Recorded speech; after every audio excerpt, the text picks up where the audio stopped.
You know, the first presidential debate of 2024 is airing on CNN on Thursday, but already it's mired in controversy after you-know-who's campaign press secretary was yanked from the network this morning. Take a look. President Trump is knowingly going into a hostile environment on this very network, on CNN, with debate moderators who have made their opinions about him very well known over the past 8 years and their biased coverage of him. My colleagues, Jake Tapper and Dana Bash, have acquitted themselves as professionals as they have covered campaigns and interviewed candidates from all sides of the aisle. I'll also say that if you talk to analysts of debates previous, that if you're attacking the moderators, you're usually losing. What do you expect from Joe Biden? Well, first of all, it would take someone 5 minutes to Google Jake Tapper, Donald Trump, to see that Jake Tapper has consistently frequently likened President Trump to Adolf Hitler. Ma'am, I'm going to stop this interview if you continue to attack my colleagues. I would like to talk about Joe Biden and Donald Trump, who you work for. I am stating facts that your colleagues have stated in the past. Okay, now, I'm sorry, guys. We're going to come back out to the panel. Karoline, thank you very much for your time.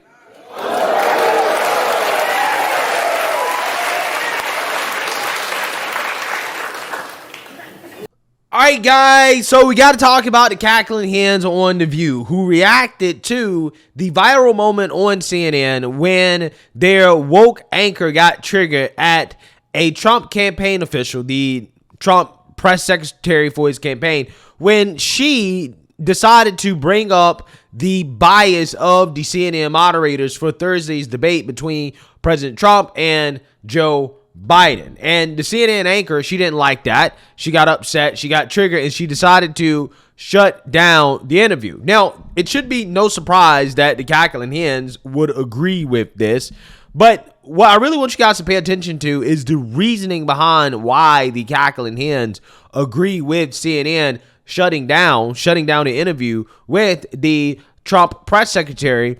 And they're basically going to say the quiet part out loud that we all know about the left and their authoritarian goals, especially when it comes to controlling the media, which is that, hey, both sides should not be platformed equally. You should only platform one side, and that is our side, because everything else is misinformation, disinformation, and not grounded in facts. So therefore, it is okay to completely shut out the side of people that disagree with the left, because that would be good journalism. Good journalism is not asking questions and platforming all opinions, okay? No. Good journalism is determining what you believe the facts are, regardless of if they're actually facts. What you believe are opinions that are acceptable for your mainstream audience to hear, and then you just basically shut down anybody that doesn't agree with the left-wing agenda, according to The View. But I love the way she handled it,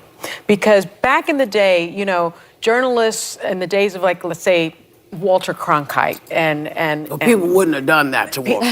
People wouldn't have done that, but or Peter Jennings. You always saw and gave opportunity for both sides. It was what journalism was. I think Lester Holt said it best. Our world is different now. Mm-hmm. We're in the world of alternative facts, as created by our favorite person, Kellyanne Conway. And when he was receiving the Edward R. Murrow Award for Lifetime Achievement in 2021, he said this. He said, "I think it's become clear that fairness is overrated. The idea that we should always give two sides equal weight and merit does not reflect the world we find ourselves in. Decisions to not give unsupported arguments equal time are not a dereliction of journalistic responsibility or some kind of agenda. In fact, it's just the opposite. Our duty is to be fair to the truth." And that's what she was doing. She was being fair to the truth. She was trying to get to the facts. She refused to get to the facts. She instead wanted to it was ad hominem attacks. And when that happened, you cut the mic. You cut the mic, and that's what she did. But he said, enough with both sides-ism. When one side lies intentionally and repeatedly, they are no longer entitled to the benefit of the doubt. And we should keep in mind, too, that the people that need to hear this are the people who are running the networks that are okaying this.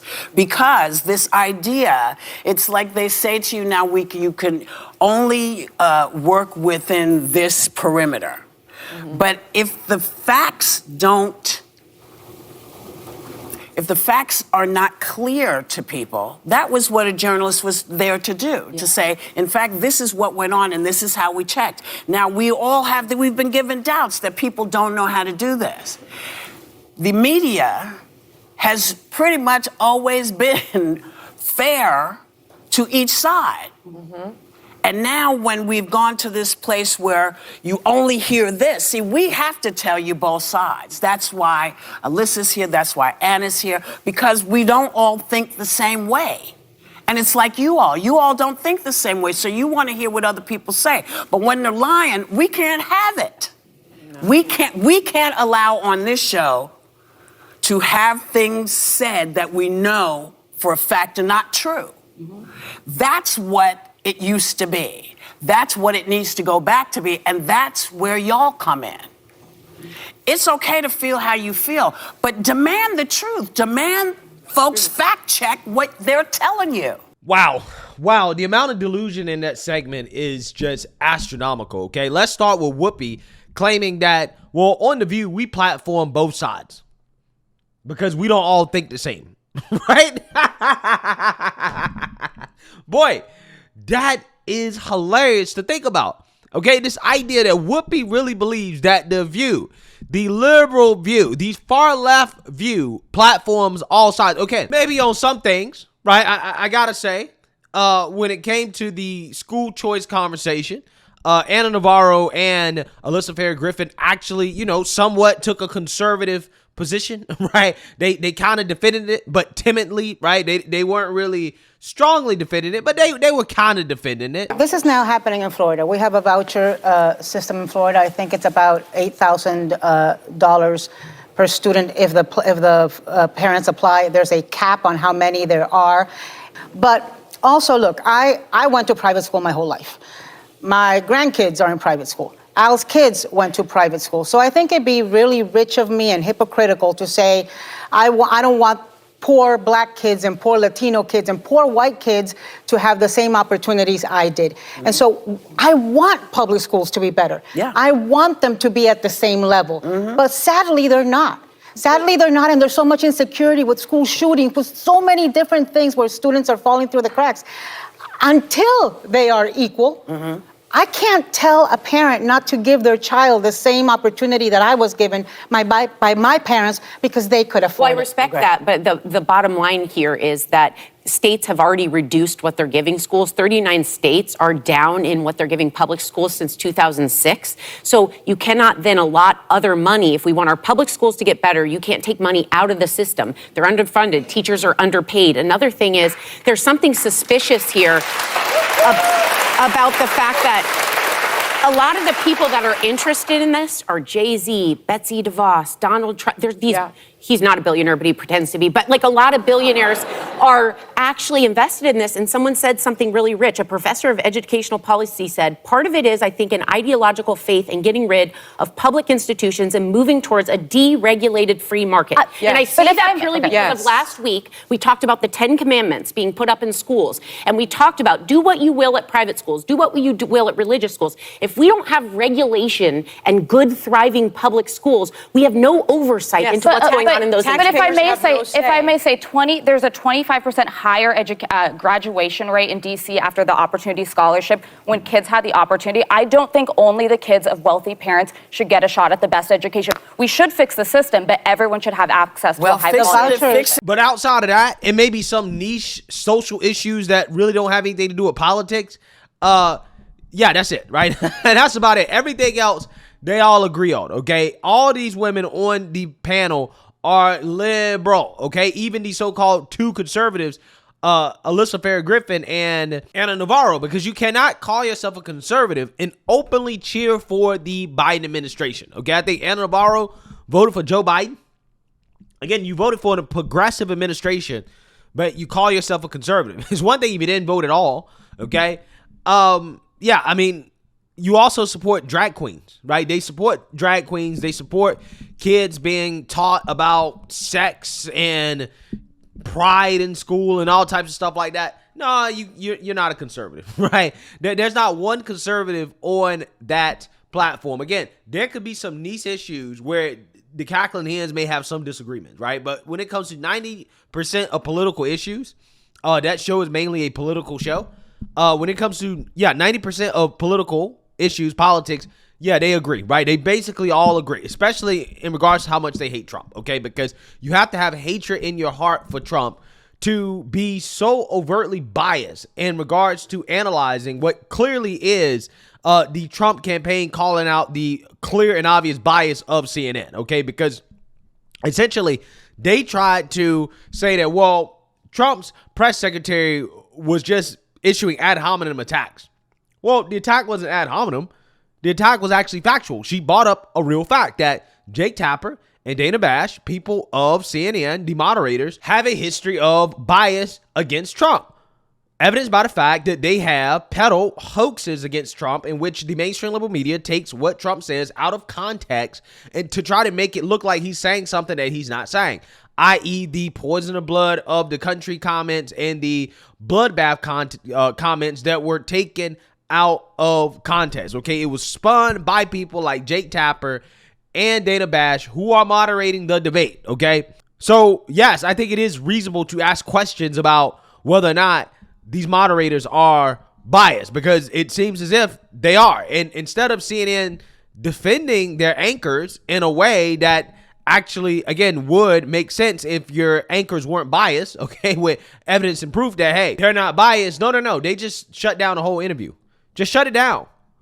Because, again, according to The View, this is justified because she wasn't speaking facts, even though she was speaking facts, right? That's the crazy part about this, right? They're trying to justify this by saying that, well, she was just saying a bunch of things that weren't factual. And it's like, no, actually what she was saying was factual, okay? CNN didn't like that she was stating facts, and that is why they cut off the interview. But again, this is what these people want, right? They're cheering this on because they're telling you out loud that, we don't think that you should have to hear all sides. We don't want you to hear the opinion or the facts, in this case, of the opposition. We don't want you to hear it, right? Because all facts lean left, according to these people. This is what they think. They think that, well, facts just happen to be more left-wing. Well, that's just not true. It's not true at all. And again, what is hilarious to me is these people claim that, oh no, the last thing we can do, we just can't platform things that aren't facts, right? We can't platform things that are just outright lies, right? Certain viewpoints. Like, for example, these people platformed for years the hoax that Trump called both sides, including neo-Nazis and white supremacists, very fine people. Just for 5 to 6 years later, the liberal media to admit that, oh, well, yeah, that wasn't true. Trump didn't do that, right? But they platformed that on The View. They platformed that on CNN or MSNBC. But that was just a lie. That just wasn't true. It's false, right? This is also the same liberal media that refused to cover the Hunter Biden story. They said, oh, well, that was Russian propaganda. It was from Russia. They swore up and down on the liberal media that it wasn't real. It was a hoax. It was disinformation, just for it to turn out to be true.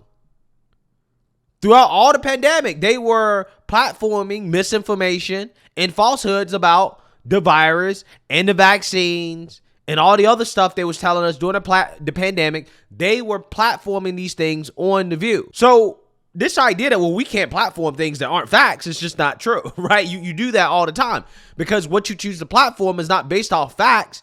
It's actually just based off narrative. It's based off your opinion. It's based off whether or not it goes along with the left-wing agenda. If it doesn't go along with the left-wing agenda, then in your view, it's not factual. But that doesn't mean that it's not a fact. It just means to you, you've now defined a fact as, well, whatever the left agrees with is a fact, right? You remember how these same people changed the definition of a recession, right? 2 straight quarters of declining GDP growth is a recession. We've had that definition since the beginning of when we started defining what a recession is in the economy, right? All of a sudden, we have a recession under Biden administration, and the liberal economists are changing the definition of a recession, right? To try to make it seem like if you come out here and you say, yeah, Biden's economy is in a recession, or it was in a recession. A lot of people believe that it's in a recession right now. I believe that it is personally. Oh, no, well, that's not a fact, right? That's not a fact that Biden's economy was in a recession, that Biden had a recession. because we changed the definition of what a recession was when Biden's economy went into a recession. So therefore, you're not in line with the facts, right, that we created on the left. We define what a fact is, right? This is what they're telling you. So again, if you don't go along with the left-wing manufactured version of what a fact is, which essentially is just anything that goes along with their narrative, then they think that it's okay to cut you off, right? It is okay for your voice not to be heard.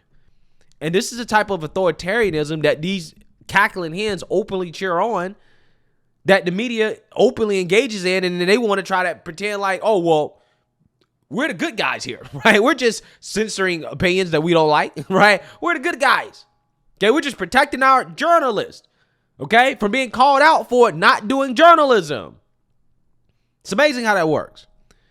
So anyways, again, this is the cackling hens telling you out loud that this is what they want, right? They want to censor speech and voices and opinions that they don't like, and they believe that this should be done on all platforms, right? All across the mainstream media. But yet they'll tell you, no, we're not biased, right? We're not biased. We're not authoritarians. We're not fascists. Okay, but we just want to censor everybody that we disagree with, right? So let me know what you guys think. Make sure you like, comment, and subscribe. Most importantly, share a Black conservative perspective. Peace.